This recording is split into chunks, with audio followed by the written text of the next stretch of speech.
신약 성경 176쪽입니다. 제가 봉독하도록 하겠습니다. 예수께서 이 말씀을 하시고 눈을 들어 하늘을 우러러 이르시되 아버지여 때가 이르렀사오니 아들을 영화롭게 하사 아들로 아버지를 영화롭게 하게 하옵소서. 아버지께서 아들에게 주신 모든 사람에게 영생을 주게 하시려고 만민을 다스리는 권세를 아들에게 주셨음이로소이다. 영생은 곧 유일하신 참 하나님과 그가 보내신 자 예수 그리스도를 아는 것입니다. 아버지께서 내게 하라고 주신 일을 내가 이루어 아버지를 이 세상에서 영화롭게 하였사오니 아버지여 창세전에 내가 아버지와 함께 가졌던 영화로서 지금도 아버지와 함께 나를 영화롭게 하옵소서. 세상 중에서 내게 주신 사람들에게 내가 아버지의 이름을 나타내었나이다. 그들은 아버지의 것이었는데 내게 주셨으며 그들은 아버지의 말씀을 지켰나이다. 지금 그들은 아버지께서 내게 주신 것이 다 아버지께로부터 온 것인 줄 알았나이다. 나는 아버지께서 내게 주신 말씀들을 그들에게 주었사오며 그들은 이것을 받고 내가 아버지께로부터 나온 줄을 참으로 아오며 아버지께서 나를 보내신 줄도 믿었사옵나이다. 아멘. 요한복음 17장 전체 내용은 예수님이 중보자가 되셔서 드리신 기도의 내용입니다. 이것을 대제사장의 기도라고도 부릅니다. 예수님은 자신의 죽음을 전제하시면서 기도하고 있음을 볼 수 있습니다. 예수님은 지금까지 제자들에게 자신이 십자가에 죽으실 것을 말씀하셨습니다. 그런데 예수님의 죽음은 이미 창세전에 아버지와 약속된 것입니다. 이 아버지와 약속이 무엇이었습니까? 바로 아들 곧 예수님을 통해서 자기 백성들에게 영생이 주어지는 것입니다. 이제 그때가 이르렀다고 합니다. 그러면서 눈을 들어 하늘을 우러러 보시면서 아버지께 기도합니다. 아버지여, 이제 그때가 이르렀습니다. 아버지께서 하라고 하신 그 일을 함으로써 이 세상에 하나님의 영광을 드러내게 되었다고 합니다. 그러니 아버지의 영광도 드러내고 또한 아들을 영화롭게 해달라고 합니다. 그리하여 창세전에 아버지와 누렸던 그 영화를 누리게 해달라고 합니다. 여기에서 하나님의 영광이라는 것은 바로 하나님이 세우신 뜻이 그대로 역사 속에서 성취가 되는 것을 말합니다. 예수님은 지금 그 뜻을 성취하시고자 하십니다. 그러니 그 뜻을 이루기 위하여 아버지께 기도하시는 것입니다. 나는 아버지와의 약속을 이루기 위하여 십자가에 죽고 영화롭게 되어서 아버지께로 가지만 자기 백성들은 세상에 남아있으니 아버지께서 저희를 보존해 달라고 합니다. 자신의 죽음을 근거로 자기 백성을 지켜달라고 기도하는 것입니다. 이것이 요한복음 17장의 내용을 요약한 것입니다. 저는 오늘 요한복음 17장에서 예수님께서 하신 기도를 통하여 우리들에게 가르쳐 주시기를 원하시는 그 기도의 의미를 살펴보고자 합니다. 우리가 하는 이 신앙생활에서 가장 많이 듣고 배우고 애쓰는 것 중에 단연 기도를 들 수가 있겠습니다. 이 기도를 잘하고 싶고 또 많이 하고 싶어하는 모습들이 보게 됩니다. 그럼 과연 이 기도를 잘하고 많이 하고 싶어 하는데 무엇을 위해 기도를 하려고 하는지라는 질문을 갖게 됩니다. 단지 우리의 소원 성취를 얻기 위해서인지 우리의 결핍을 체험받기를 위해서인지 모든 인간은 다 기도합니다. 그러나 인간은 자기의 본능으로 기도합니다. 인간이 본능적으로 기도하도록 되어 있습니다. 왜냐하면 탐심으로 인하여 결핍을 느끼기 때문입니다. 그 결핍을 채우기 위해서 몸부림치는 것이 바로 기도로 나타나는 것이죠.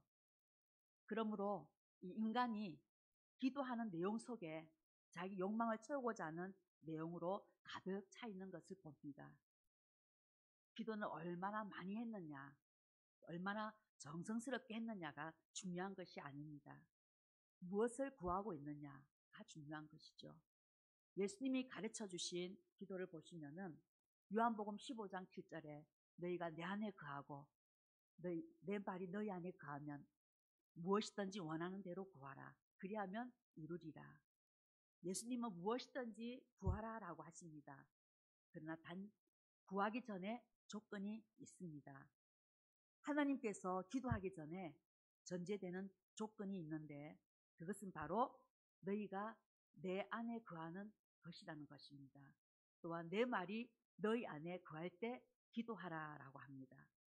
이것을 역설적으로 말하면은 예수 안에 거하지 않으면 구하지 말라라는 뜻이죠. 예수님의 말씀이 너희 안에 없으면 구하지 말라라는 것입니다. 왜냐하면 예수님의 말씀이 없으면 하나님의 뜻을 알 수가 없기 때문입니다. 하나님의 뜻을 모르면 인간의 것을 구할 수밖에 없는 것입니다. 예수님 안에 거하고 예수님의 말씀이 그 안에 있으면 아버지의 뜻을 구하게 되는 것입니다. 아버지와 약속하신 것을 구하게 되는 것입니다. 왜냐하면 예수님이 주신 이 구원이 아버지의 뜻을 이루기 위하여 주어진 것이기 때문입니다. 그러니까 아버지의 뜻을 모르고 아버지와 약속을 모르는 자는 구하지 말라는 것이죠. 그럼 어떻게 아버지의 뜻을 알 수가 있겠습니까? 이 아버지의 뜻인 아버지의 말씀은 오직 성령의 감동으로 깨달을 수 있으며 기도도 마찬가지다라는 것입니다. 성령의 감동을 모르면 인간의 이성과 지성으로 기도할 수밖에 없는 것입니다.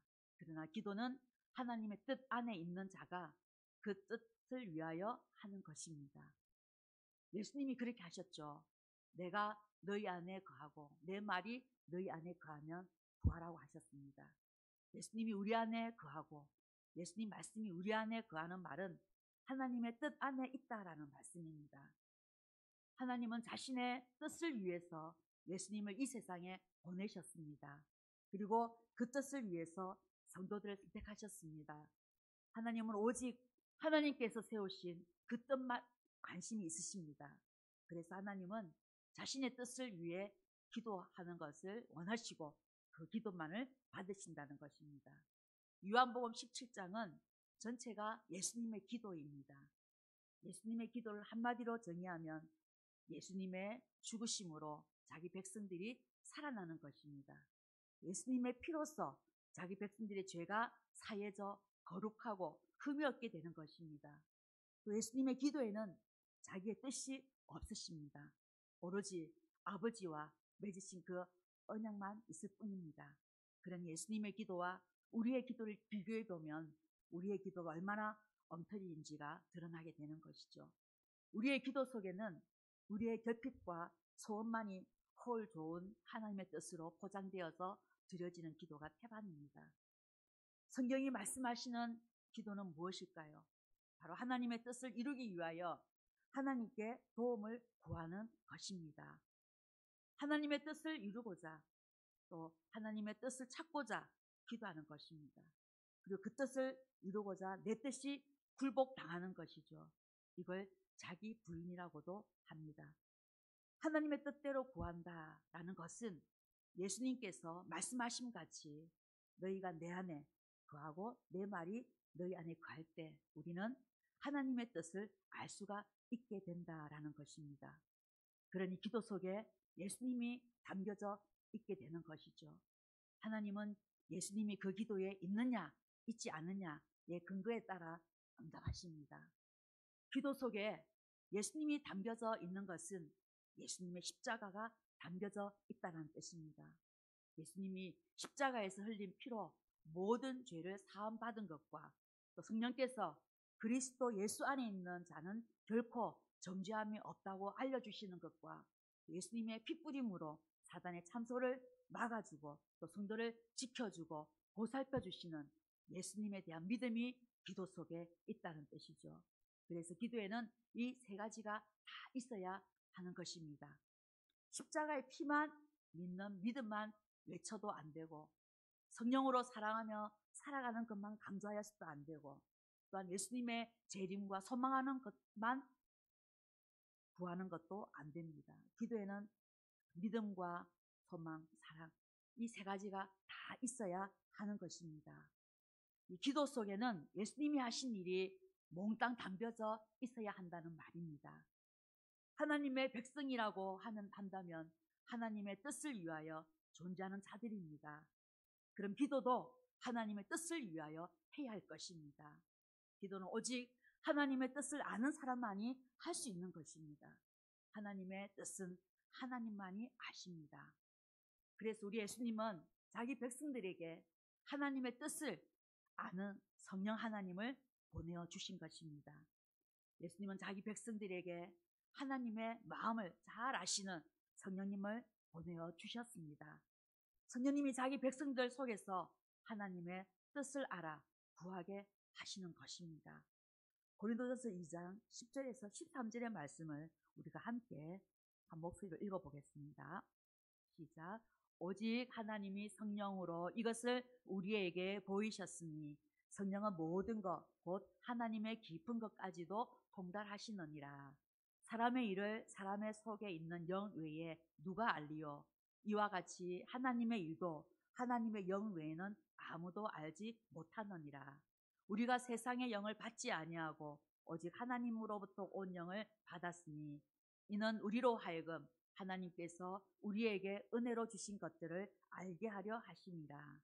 우리가 이것을 말하거니와 사람의 지혜가 가르친 말로 아니하고 오직 성령께서 가르치신 것으로 하니 영적인 일은 영적인 것으로 분별하느니라. 아멘. 성령은 하나님의 깊은 것까지 통달하시는 분이십니다. 통달하신다라는 말은 하나님의 말씀을 잘 아신다는 말입니다. 성령이 오시면 하나님의 마음을 우리는 알게 됩니다. 성령이 하나님이 무엇을 기뻐하시고 무엇을 싫어하시는지를 잘 알게 해주십니다. 성령이 깨닫게 해주신다는 말씀이죠. 또한 성령은 하나님께서 주신 은혜를 알게 해주십니다. 그러니 성령을 받은 성도들은 하나님의 뜻을 분별하고 기도할 수밖에 없는 것입니다. 요한복음 15장 7절에 너희가 내 안에 거하고 내 말이 너희 안에 거하면 무엇이든지 원하는 대로 구하라. 그리하면 이루리라. 구하라 하라는 것은 기도하라는 말입니다. 그럼 예수님이 말씀하신 대로 라고 한다면 기도는 누가 할 수 있겠습니까? 예수 안에 거하는 자만이 기도를 할 수 있는 것입니다. 또한 예수님의 말이 그 안에 거할 때 기도할 수 있는 것입니다. 예수님의 기도가 주는 교훈은 하나님은 자기 백성들에게 기도하라고 하셨는데 그 이유는 하나님의 뜻이 이루어지기 위해서라고 합니다. 하나님의 뜻을 위하여 하나님께 기도하면 그 기도는 하나님의 허락하에서 이루어진다라는 것을 알려주시는 것입니다. 뜻을 세우신 분도 하나님이시고 뜻을 이루시는 분도 우리의 하나님이십니다. 우리 하나님만 우리 끝까지 믿고 신뢰하며 그의 뜻을 늘 항상 깨어 기도하시는 우리 모든 성도님들이 다 되시기를 예수님의 이름으로 축복합니다. 아멘. 기도하겠습니다. 아버지 하나님, 우리는 원래 기도할 수 없는 저희들이었지만 예수 그리스도를 통하여 십자가에서 만족시켜드린 하나님의 의로 말미암아 성령께서 우리 안에 내주하시고 가르쳐 주시는 아버지의 뜻을 믿음, 소망, 사랑 중에 바라보며 기도할 수 있게 하시니 감사합니다. 무엇을 구하든지 아버지 예수님 안에서 예수님이 우리 안에서 아버지의 뜻대로 기도할 수 있도록 인도하여 주시옵소서. 예수님의 이름으로 기도드립니다. 아멘. 찬송가 191장 드리시겠습니다.